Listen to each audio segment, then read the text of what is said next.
Good morning students, welcome back to our next class. Today I would like to explain dual spaces concept. See the dual space theory, you are having the first theory. Here first we are taking the set X star. X star, consider X star is a set of all linear functionals defined on a vector space X. Mean to say this X star having all the linear functionals are denoted with F. So define. So F G like this functionals. So how to add the functionals? Define F plus G of X is equal to F of X plus G of X for all F comma G belongs to the set X star and element belongs to the normal X. Also alpha F of X can be written as alpha into F of X for any scalar alpha. Now once not only this thing like this, then this by using this we will show the conditions, then it will be a vector space. So that procedure is not necessary for us. Next line is then X star is a vector space and it is called the algebraic dual space of X. Not only a vector space, also it is called algebraic dual space of X. Similarly, we can write X double star set. Next line is let X double star be the set of all linear functionals defined on X. That is, choose a fixed element X belongs to X. We define G of F. Mean to say again the functionals in this X double star is denoted with G. So G of F is equal to, it can be written as G X of F, that is equal to F of X. Follow this table, you can easily understand space, general element, value at the component. So in the normal space X, normal elements are small x. No value particularly at a point. Already this is the general element, general point. Next space which is X star, general element is F. So in the starting lines, so at the value at the point is F of X. Now X double star having the functionals G. At the value of the point is G of F. Clear? So you will copy the notes from the video only. So our next topic is dual spaces. From this video you can copy the theory one. You can write the notes. Even in first class also I told to you. In the unit 2 starting video, you have to write the notes from the videos, from first video, second, after that this is the dual spaces, okay.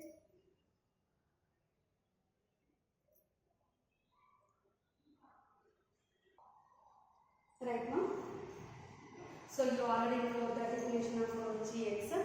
Now then Gx is linear for G of X. How it is linear?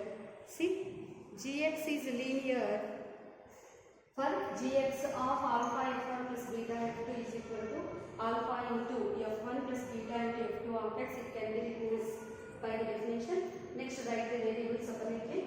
Later, alpha into f1 of X can be written as Gx of f1 plus beta into f2 of X can be written as Gx of f2. For all f1 f2 are belongs to the X star algebraic dual space, and for any scalar alpha comma beta we call X double star is algebraic dual of X star.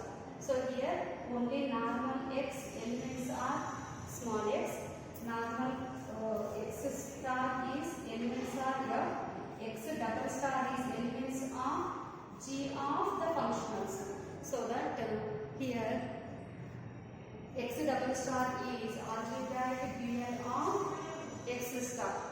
So therefore, to each small x belongs to capital X, there corresponds X double star elements are Gx. Gx belongs to X double star.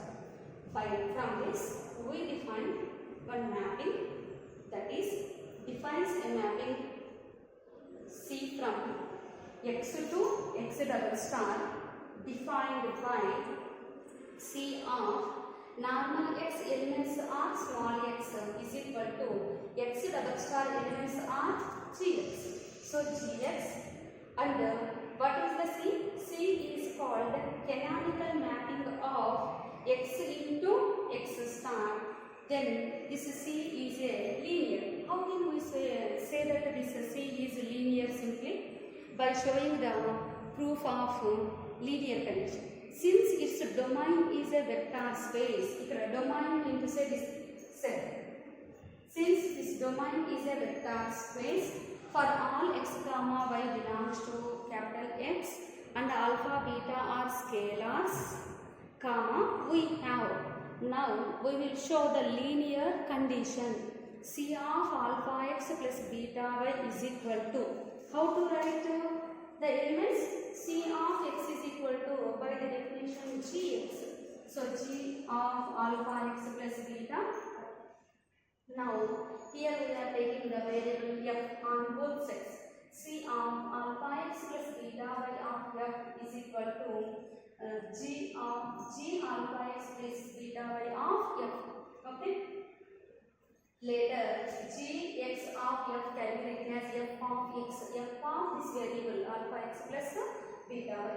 Next, it can be written as alpha f of x plus beta into f of y.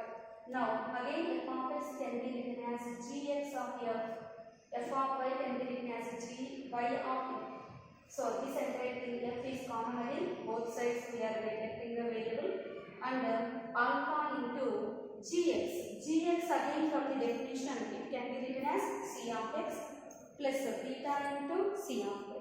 So then c of alpha x plus beta y is equal to alpha into c of x plus beta into c of y. Therefore c is linear. This entire thing is the theory related to the dual spaces. Okay. Next I will start our next topic, inner product spaces. Clear?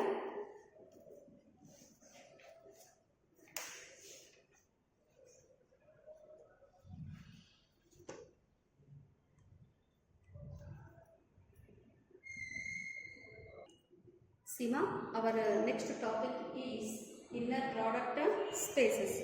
So in this inner product space, our first definition is inner product in a vector space. So what is our first definition?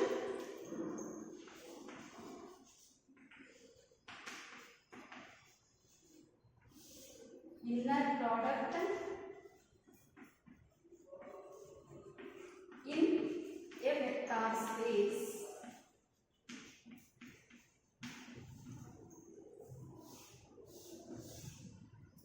See, the definition is an inner product on a vector space or linear space X is mapping from X cross X into a scalar field capital R or C. That is, for every pair of vectors X and Y, there is associated a scalar which is written as inner product of x comma y. Symbolize this one now. Inner product of x comma y. There is a pair of vectors. So pair of vectors x comma y associated with inner product, that is the symbol x comma y, is called inner product of x and y, such that for all x comma y comma z belongs to capital X and scalar alpha, it satisfies the following properties. See, once again I am repeating the definition. An inner product on a vector space or a linear space X is a mapping from X cross X into a scalar field capital R or C. That is, every pair of vectors X and Y, there is associated a scalar which is written as inner product x comma y is called inner product of x and y, such that for all x comma y comma z belongs to capital X and scalar alpha satisfies the following properties. See the definition, which satisfies this entire thing is the theory. Inner product on a vector space or linear space X is mapping. Inner product is nothing but one mapping from X cross X to scalar field R or C. The inner product depends on a pair of vectors, so that is every pair of vectors X and Y. There is an associated scalar which is written as inner product of X comma Y and is called the inner product of X and Y, such that for all X comma Y comma Z belongs to X and scalar alpha satisfies the following properties. The first one is inner product of X comma X is always greater than or equal to 0, and inner product of X comma X is equal to 0 equal to only if X is equal to 0. Okay, this is our first property. Second one is inner product of X plus Y comma Z. Inner product of X plus Y comma Z is equal to inner product of X comma Z plus inner product of Y comma Z. Our third one is inner product of alpha X is equal to inner product of alpha X comma Y is equal to alpha into inner product of X comma Y, and the last one is inner product of X comma Y is equal to inner product of Y comma X whole bar. Okay, this inner product satisfies this condition, then it is called inner product on a vector space. This is the symbol of inner product. What is the symbol? This is two colons. Call it as inner product satisfying all these conditions on a particular set, and inner product is defines on a pair of vectors, two elements. At the time only we define the inner product, otherwise it is not possible.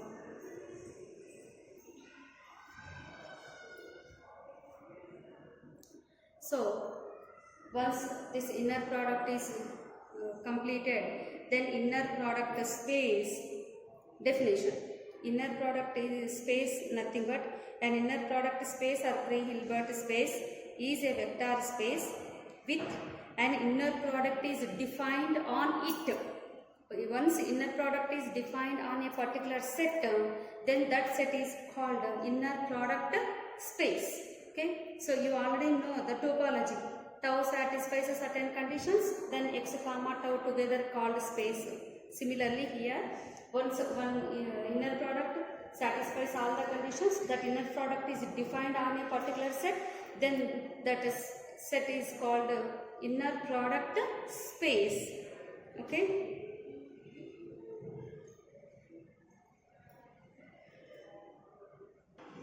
See our next definition. See our next definition of inner product space. An inner product space or pre-Hilbert space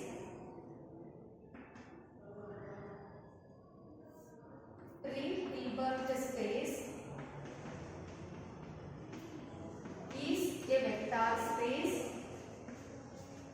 So not only this is the spaces, this is a vector inner product space or pre-Hilbert space is a vector space with an inner product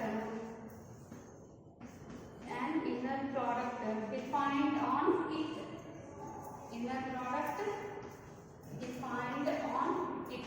Once the inner product is defined on a particular set, then that set is called inner product space or pre-Hilbert space.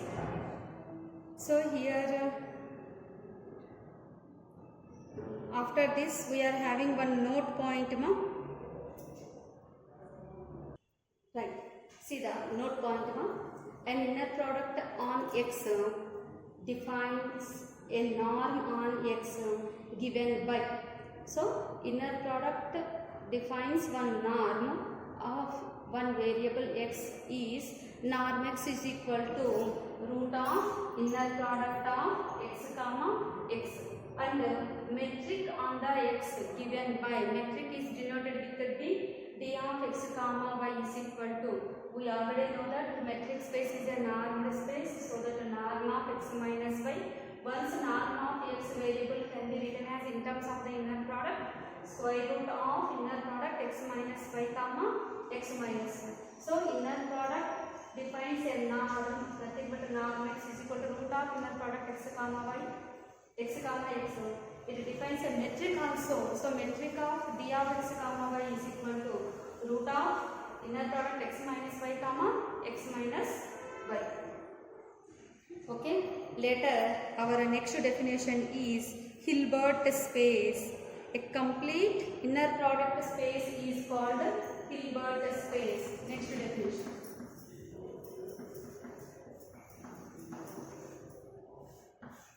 A complete inner product space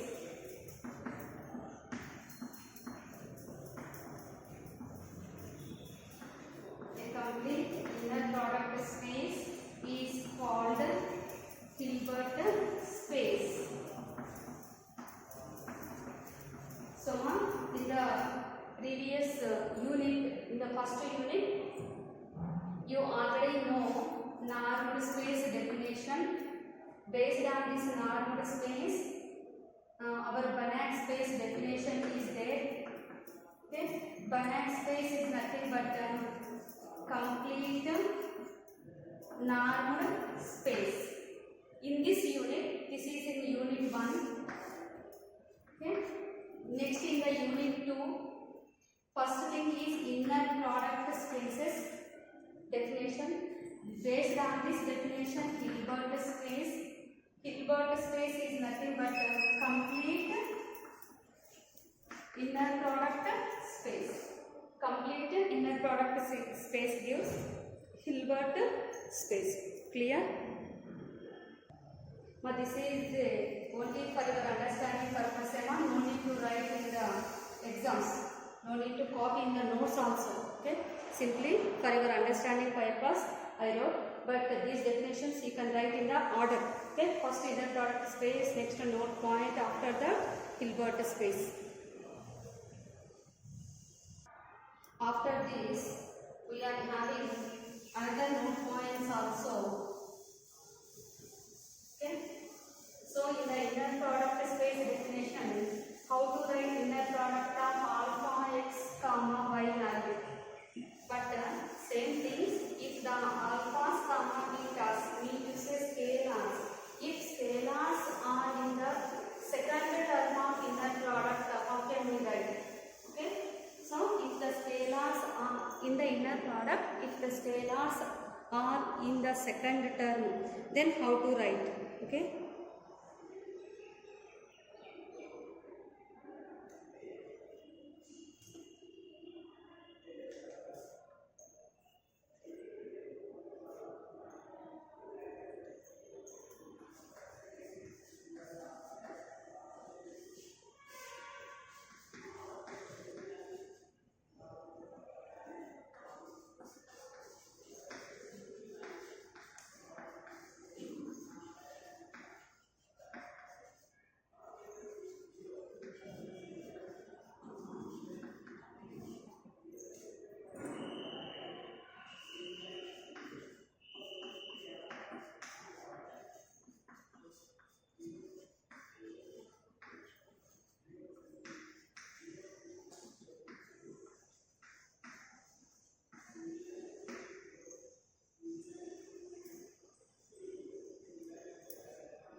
So now from the previous definition, norm x is equal to something root of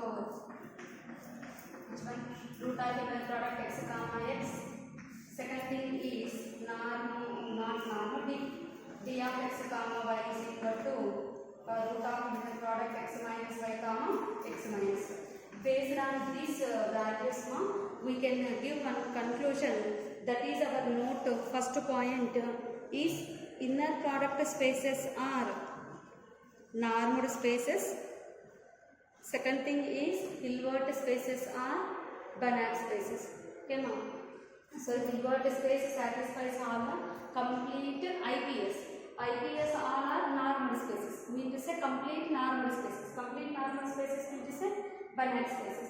So here inner product spaces are all are normed spaces, and Hilbert spaces all are Banach spaces. Our note second point. So in this second point, for this second point we want variables x, y, z and alpha, gamma, beta scalars. So for x, comma, y, comma, z belongs to capital X and scalars alpha, gamma, beta belongs to C. From this, our first point is inner product of alpha x plus beta y, comma, z. Alpha x plus beta y, comma, z.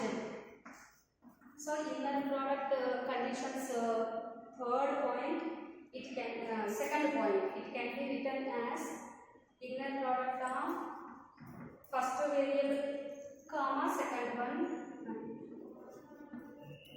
The plus is there, that's why plus inner product of beta y, comma, z. Now our next line is LHS is same one. Inner product of alpha x plus beta y, comma, z is equal to inner product, third point we have to apply. So it can be written as alpha into inner product x, comma, z plus beta into inner product y, comma, z. This is our second note point, first bit. Similarly, the second bit is inner product of x, comma, alpha y plus beta z. Here alpha betas r is in the first variable. In this point alpha betas r is in the second variable. That is the difference. So this one also we can split like first comma first plus is there. So plus first comma second variable. So inner product x, comma, first variable is alpha y. Symbol is plus, so that plus inner product of first variable, comma, second. What is the first variable here? X, comma, second variable is beta z. Now, if the scalar for first variable, directly it can be written as alpha outside of the inner product. But here that scalar is for the second variable. At that time alpha bar exists.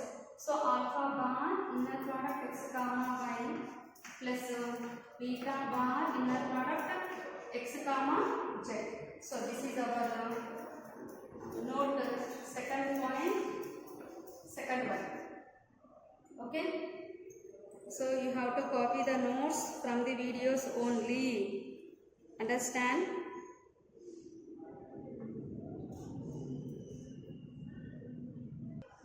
See our next theorem, very important for short answer.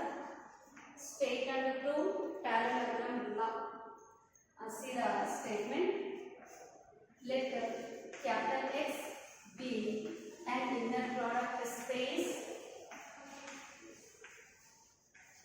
and here norm of the variable inner product space and here norm of x is defined. Norm x is equal to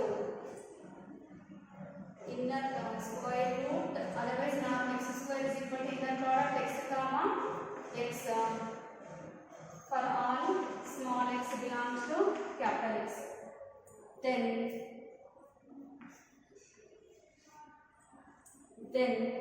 inner product, not inner product, then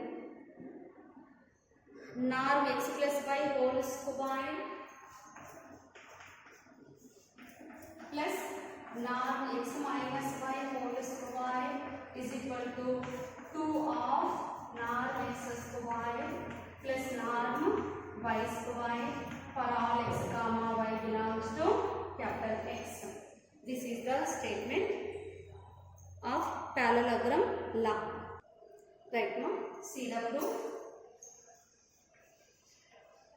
First, in the proof, we have to write the given conditions. That is, let capital X be an inner product space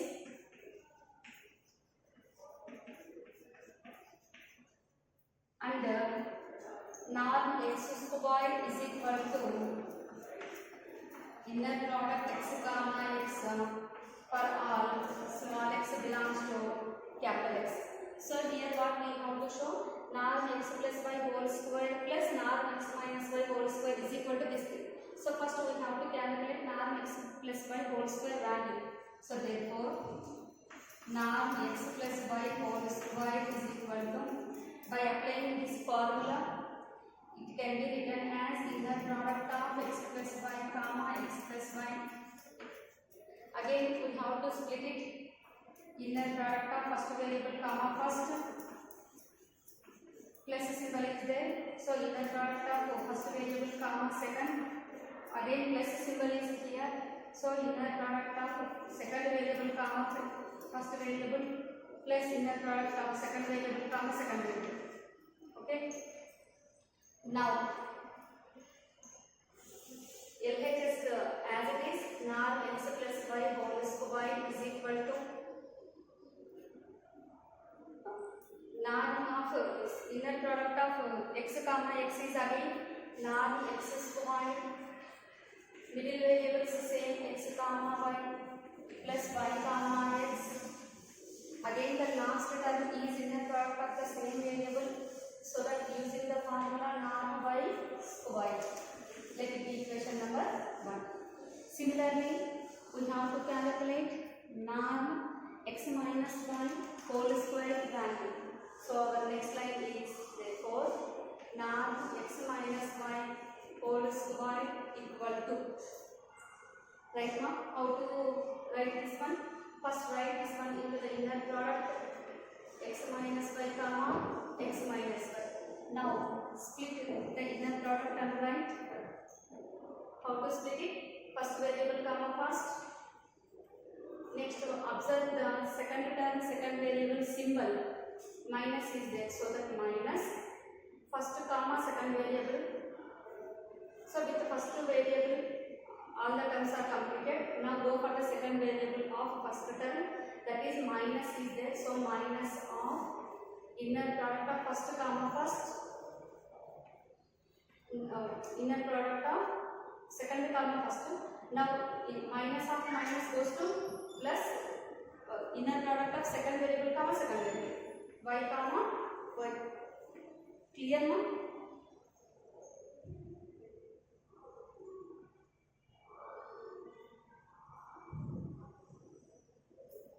Now it can be written as norm x square. Now middle terms, two terms are same, no change in the terms. Again the last one can be written as by applying the formula norm y square, let it be equation number 2. So this is norm x minus y whole square values. Now equation 1 plus 2 implies. So equation 1 plus 2, first we have to add the LHS is equal to, we can add the RHS terms. So LHS is norm x plus y whole square plus norm x minus y whole square is equal to RHS terms now. Norm equation 1 first term, norm x square, inner product x comma y, inner product y comma x plus inner product norm y square. Now second equation RHS plus norm x square minus inner product x comma y. Next third term minus y comma x. Fourth term is norm y square. Now if you are observing positive x comma y, negative terms, similarly positive negative terms, remaining is norm x square plus norm x square is 2 2 norm x square plus norm y square, norm y square. 2 norm y square. So here we have to write the remaining terms after cancellation.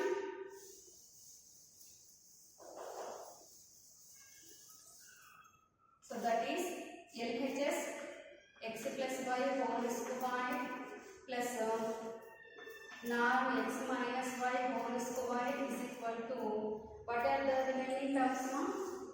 2 into norm x square plus 2 into norm y square. Now if we can take norm is 2 is common, then norm x plus y whole square plus norm x minus y whole square is equal to 2 into norm x square plus norm y square for all x comma y belongs to capital X. See from this statement you can observe the condition, that is norm x plus y whole square plus norm x minus y whole square is equal to 2 into norm x square plus norm y square for all small x comma y belongs to capital X. This is our required condition, nothing but the parallelogram law, very very important for short answer question. Okay, based on this you are having one note point, that is a norm does not satisfy parallelogram law, then we say that norm cannot be obtained from an inner product. So once norm is obtained from inner product, it compulsory satisfies parallelogram law condition. Norm does not be cannot satisfy parallelogram law, mean to say that norm cannot be obtained from inner product. See our next note point. If a norm does not satisfy the parallelogram law, then we say that the norm cannot be obtained from an inner product. If it satisfies the parallelogram law, then we say that the norm is obtained from inner product. Does not satisfy, then cannot be obtained from inner product. So based on this note point, now we are giving one conclusion, that is all normal spaces need not be an inner product spaces. So here not at all a rule, every normal space is an inner product space. So based on this note point, our conclusion is all normal spaces need not be an inner product spaces. So this is the today's class. The next class we will discuss what are the examples of Hilbert spaces and inner product spaces. Okay.